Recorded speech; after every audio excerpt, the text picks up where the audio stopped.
Alam niyo po ba ang mga bawal na gawin sa mismong araw mga bossing ko ng January 1? Baka hindi niyo po ito nalalaman mga bossing ko at ikaw naman naniniwala sa mga ganitong mga pamamaraan ay maaaring ma-apply niyo po ito mga bossing. Maaaring may mga nagagawa ka na maaaring naiisip niyo, ay nagawa ko nga ito nitong 2025 kaya pala ako'y nagkakaganito. O ito mga bossing, kapag ikaw ay lumabas sa January 1 mga bossing ko, maaaring ikaw po ay maging apple of the eye ng mga taong tsismos, sapakalimera at inggitera. O alam niyo na po yan. Ngayon 2025, noong pumasok ang January, kayo po ba'y naggala? Lumabas ka ba mga bossing ko ng January 1? Nako, kaya kayo ay nachichismis ngayon. Kaya apple of the eye ka ng mga taong tsismos at pakalimera.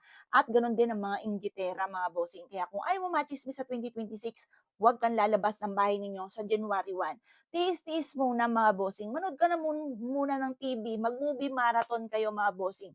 Gano'n muna mga boss, huwag ka munang lalabas kung ayaw mong ikaw ay machismis sa 2026 or kaya po'y maging apple of the eye ka ng mga taong inggitera mga boss. O ngayon mga bossing, ang mga bawal, unang-una rin, 'wag kang maghihiwa. Kung ikaw ay magluluto, eh, di mag-init-init ka na lang ng tira, yung inyo pong hinanda ng January 1, ng 31, yun na lang mag-init-init. Gano'n din po mga bossing, 'wag ka rin po bawal yung mga magpuputol, bawal din po maglinis kasi tinatapon niyo yung grasya mga bossing, bawal po yun. Bawal din po yung mga maggugupit ng kuko, bawal din magpapagupit, naku yung mga pagpuputol na yan, malas po yan, 'wag na 'wag mga bossing. Kaya kung ikaw po ay maggaganyan, ay di sa ados na. Palipasin niyo muna mga bossing ko ang January 1. Bawal ka rin po na maghugas ng pinggan. Naku, ang gawin niyo na lamang po, paper plate na lang para diretso sa basurahan. Pero bawal itapon ang basura mga bossing dahil itatapon niyo yung grasya. Lalayo ang grasya, matataboy ang grasya. Kasi unang pasok pa lamang po ng taon yan, January 1, kailangan naka-stay po diyan lahat, pati kaperahan ninyo. Naku, bawal munang gumastos mga bossing. Pero mga boss, sa pampaswerte, hindi naman sa pag-ano, sa pampaswerte, maganda po yan. Kasi gusto niyo swerte ang dating. Kaya mag-avail ka mismong January 1. Baka sabihin niyo, ay gastos. Hindi mga boss, kasi ang balik na yan sa inyo, blessing mga bossing. O mga boss, yan po yung mga bawal. O bawal po magtambo muna ha. Kaya kung ikaw po ay atat na atat ng maglinis, kasi syempre yung mga ginamit ng mga paputok, ganyan, mga nagkalat-kalat, huwag niyo munang imisin. Huwag niyo muna siyang hayaan niyo muna siya.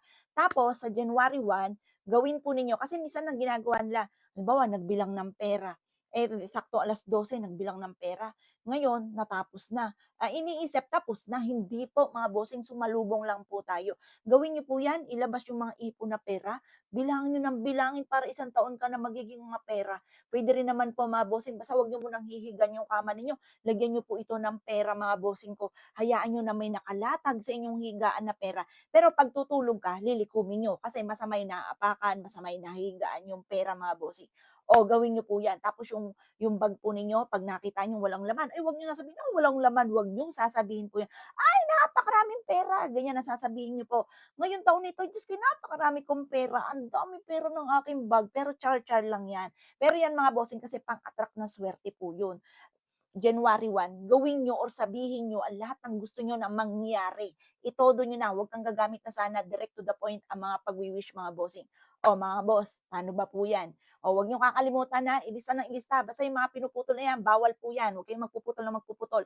Bawal din maghugas, bawal din maglinis, bawal magtambo mga bossing. Yung nabanggit ko sa inyo at huwag ka rin lalabas. Tiyaga-tiyaga muna kung ikay ata talagang lumabas, laman ka ng kalsada, dahil syempre walang trabaho po niyan. Pero syempre, sa mga walang trabaho po 'yan. Pero kapag kayo may trabaho, papasok ka kung may pasok sa yung trabaho. Sa'min, open po kami mga bossing kasi dapat open ka lalo na 'pag January 1 kapag ikaw ay may negosyo or may trabaho.